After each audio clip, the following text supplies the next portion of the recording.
Welcome back to Amerisogyny. I'm your host, Hannah Blue.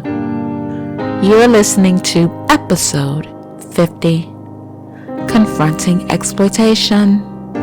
That's right, you guys. Can you believe it? We have reached 50 episodes. Now, that might not be a big deal to some, but to me, I'm over the moon. I never imagined in my wildest dreams I'd be podcasting. But you know what? I absolutely love it. What else I'm happy about? We already have listeners in Japan, Sweden, Spain, the UK, Australia, Germany, New South Wales, Brazil, and Canada. But now we have Colombia, Norway, Russia, and Venezuela. I am so happy to have you aboard, and I hope we have listeners in every single country in due time. Listeners, you know me.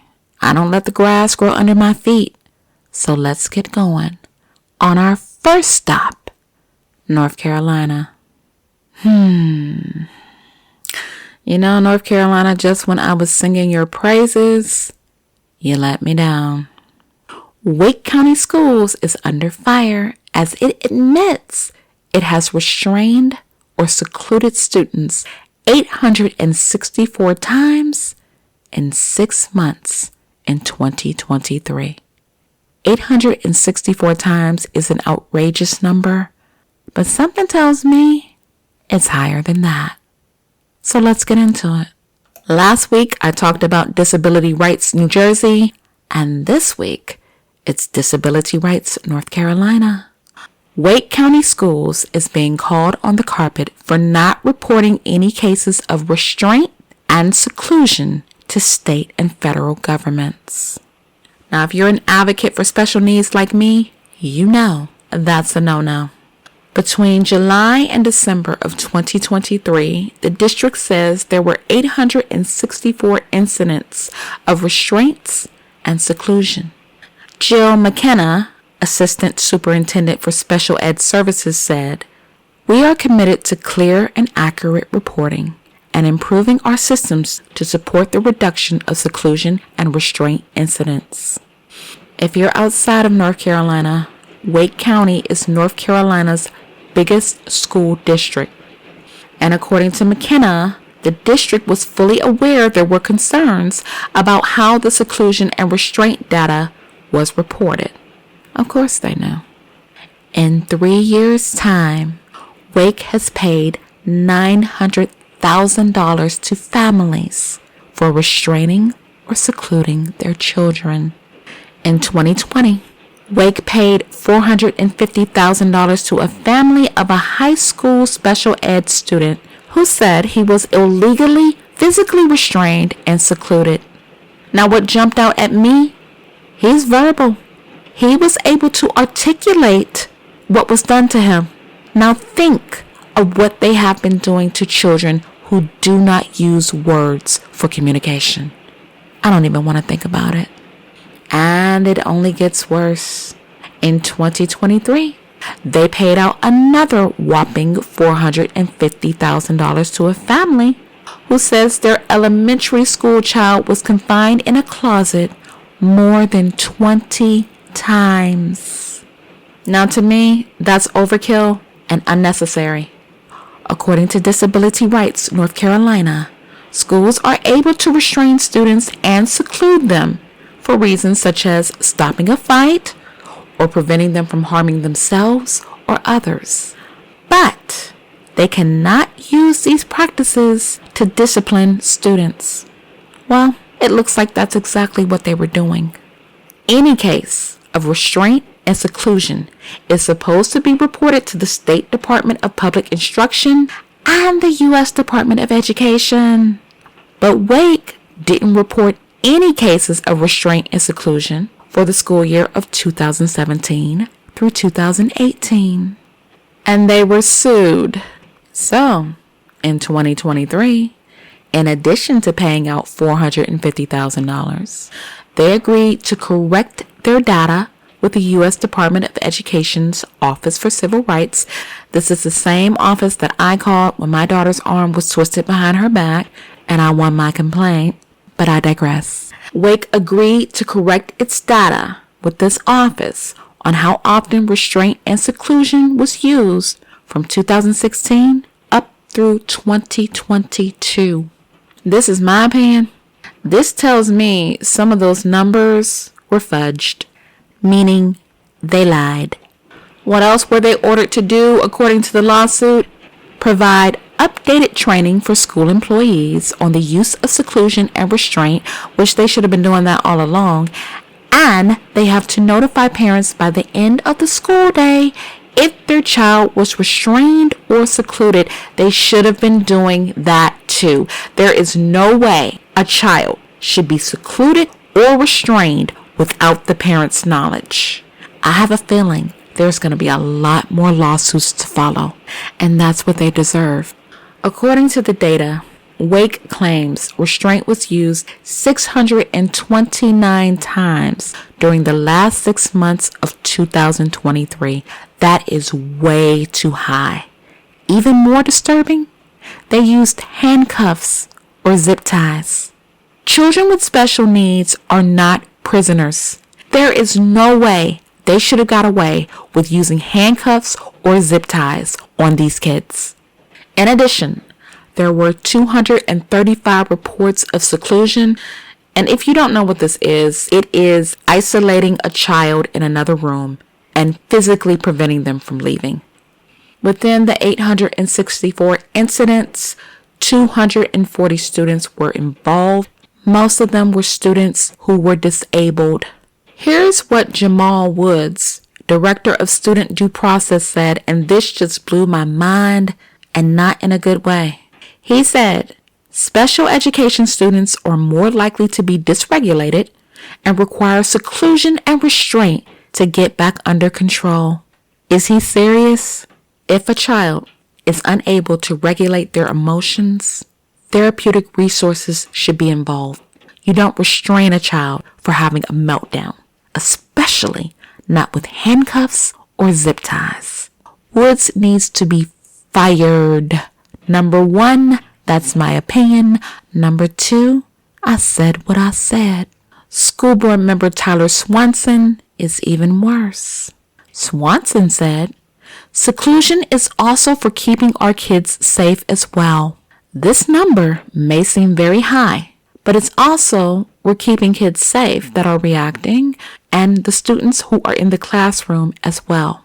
I'm not surprised this is a former special education teacher. I shared the story of a teacher removing food from my daughter every day for the slightest little incidents. And sometimes she did it for no reason at all. After that incident, nothing shocks me. Jocelyn Peasy, a mother who sued Wake, says she doesn't think Wake's numbers are accurate. In a nutshell, she thinks they're downplaying the number of times they've used restraint and seclusion. And she's also been reaching out to other parents of children with special needs since settling her lawsuit. Good. Go after them with everything you have, parents. I am cheering you on. And what happened to Miss Pease's daughter? Well, she was 9 years old when she was placed alone in a closet 22 times as a school employee held the door closed to keep her inside. And sometimes she was isolated for up to 87 minutes. That is 1 hour and 27 minutes, you guys. And why was this little girl locked up for up to 87 minutes? Here are the reasons that came out in court. Flipping back her chair, flipping markers, grabbing a teacher's arm, and being annoying. That teacher should be fired and never allowed to work with special needs children again. As a matter of fact, he or she should never work with any child, special needs or not. Flipping back her chair, flipping markers. Did the chair and the markers have feelings? Did the chair or the markers report any injuries? Were the chair and the markers able to file a police report? No. So there was no justification to isolate this child. Grabbing a teacher's arm. Oh well, you should know how to block. But oh, I forgot. Their training wasn't updated. And I didn't know being annoying was an adequate excuse to isolate a 9-year-old little girl. I like Miss Peasy. She sounds like a smart lady. She says they were calling what happened to my child a timeout when the correct definition was seclusion. My big concern is, how are they making sure that those reports are correct so that it's really timeouts and not seclusions? You go, Miss Peasy. We have your back. Wake County, North Carolina. You need to be ashamed of yourselves. And I hope that the parent of every child that was unjustly restrained or secluded sues you into the ground. Let's keep this Amerisogyny plane rolling, people. To our next stop, California. You know, every time Elon Musk is in a headline, it's never good. But there is a silver lining in this story. A black French bakery owner says Tesla stiffed her over a $16,000 bill. I have no idea how to say her last name, so I'm just going to call her Miss Reyes. She is the owner of the Giving Pies in San Jose, California. And when Miss Reyes was shorted, on February 21st, she went to Facebook and posted about her dilemma. It's titled, How Tesla's Actions Hurt My Small Black Woman-Owned Business. Now that's a title that'll get your attention. So what happened? A Tesla employee named Laura called and ordered 2,000 mini pies. Now if you're outside of the U.S., February is Black History Month. And Miss Reyes said she turned down other Black History events just to accommodate Tesla. On February 14th, Laura said she received an approval of her quote and expected a smooth transaction from there. But Miss Reyes didn't get her money. Allegedly, the payment was redirected through Tesla's vendor, City Flavor. Miss Reyes said, Despite this hurdle, I remained optimistic as I awaited payment. Keep in mind, people, this was $8,000 for 2,000 pies. Well, while Miss Reyes was waiting on her money, she received a call and the order was doubled from 2,000 to 4,000 pies. According to Miss Reyes, despite the late hour and short notice, I consulted with my staff who assured me they could manage the expanded order. On February 16th, Ms. Reyes sent a revised invoice to Tesla requesting payment by noon to, and I quote, secure additional resources for production. But according to Laura, she requested approval by 11 a.m., and that's something Ms. Reyes says should have alerted her as a major red flag. Well, by that afternoon, no money had come in, and when she tried calling Laura, she only got the voicemail. A few minutes later, Laura texted her, casually informing her that the plan had changed and Tesla no longer required the pies. Now, Miss Reyes got upset, and rightfully so, and let her know this damaged her business because she had turned down other orders just to accommodate them. She says Laura then threw upper management under the bus. Miss Reyes said, to me, it was clear that Tesla's corporate culture prioritized convenience over accountability, disregarding the livelihoods of small business owners like myself. Here's the silver lining. When people learned of her story, her business started booming.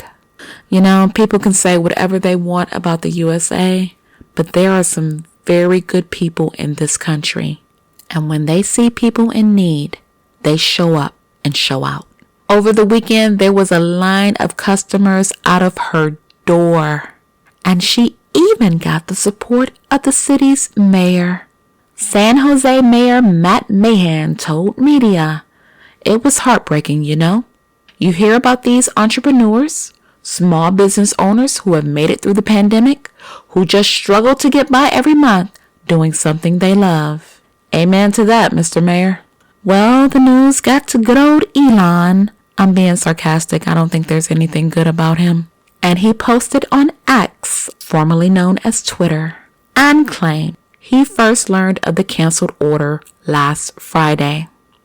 According to Musk, people should always be able to count on Tesla trying its best. Yeah, right.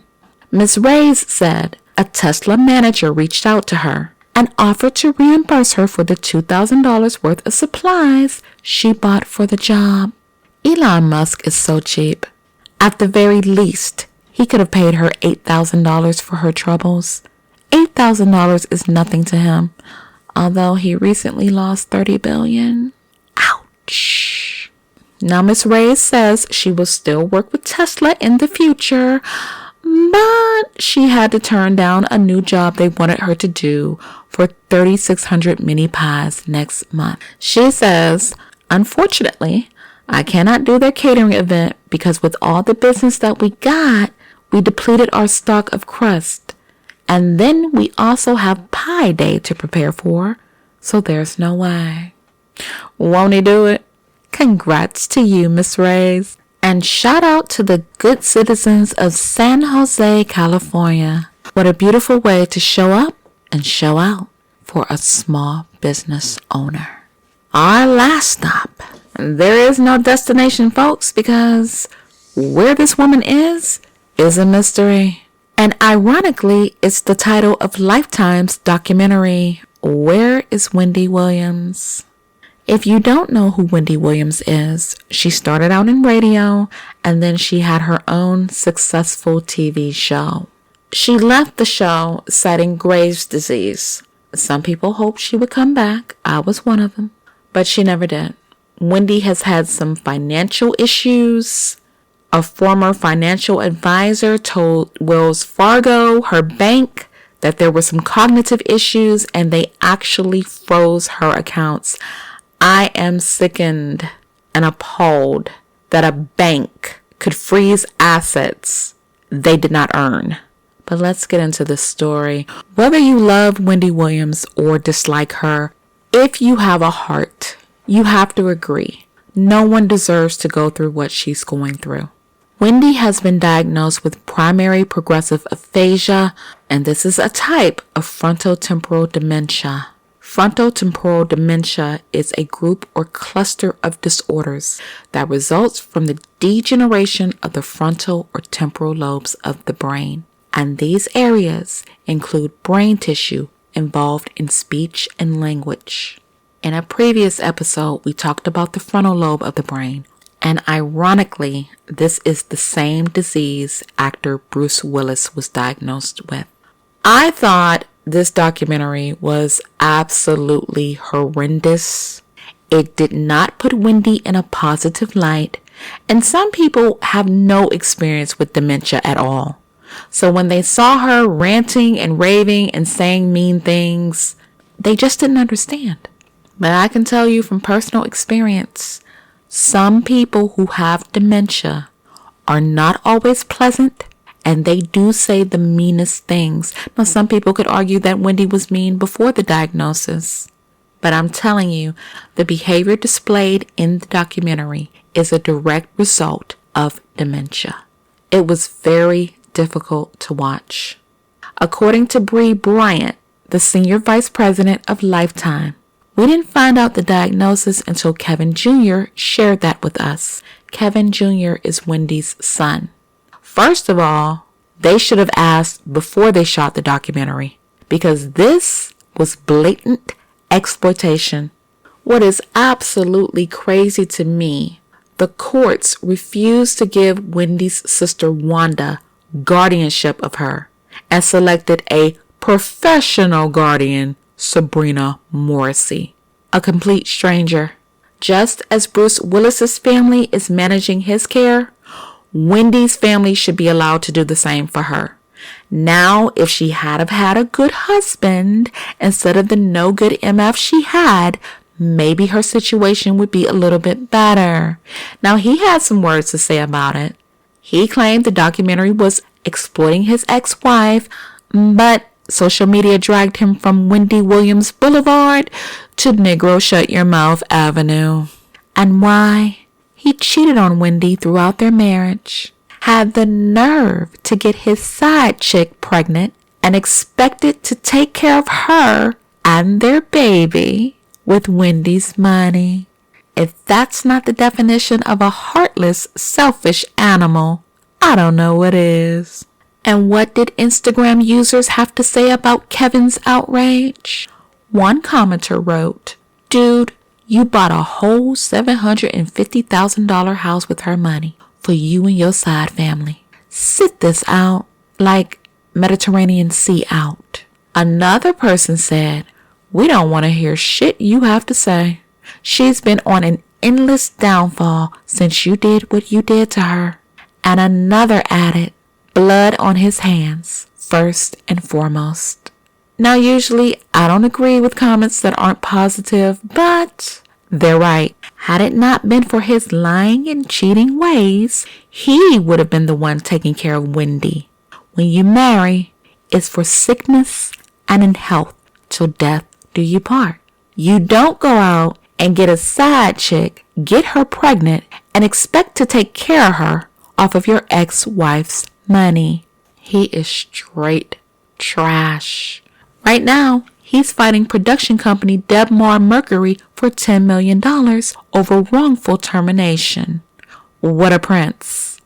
Allegedly, Wendy's son, Kevin Jr., and a manager and publicist, Sean Zanotti, have been accused of taking advantage of Wendy as well. Her son, Kevin Jr., is 22 years old, and allegedly he charged $100,000 to her American Express credit card. Now, he said he's had access to her line of credit since middle school, and that the $100,000 was used to charter her to appointments between New York and Florida. Now, in 2021, Wendy did live in Manhattan, and it's documented that she had medical treatment in Florida. That's also where her family lives. Now, Kevin Jr. was asked if he had ever took money from his mother's account, and he said not without her consent. I don't know if he's been stealing from his mom or not, but let's put this into perspective. He is her only child. I'm quite sure she lavished things on him that a woman in her financial position could afford. As I said, whether you love Wendy Williams or you hate her, you have to admit Wendy had a spark about her. That's why her radio show was successful. That's why her TV show was successful. Yeah, she could get a little mean at times, but Wendy had that spark. And that's what made her a star. In the words of Zora Neale Hurston, those that don't got it can't show it. Those that got it can't hide it. And that explains Wendy Williams to a T. She had it and she couldn't hide it from the world. And I, for one, am hoping she gets the help that she needs, that she gets out of this crazy guardianship deal so that her family can take proper care of her. And folks, I'm out of time. If you got anything out of today's episode, feel free to follow me. By now you know where. Podbean, Spotify, Apple Podcasts, YouTube, Samsung, iHeartRadio, and more. Be easy. I will be back with more stories. Take care of yourselves. And as always, God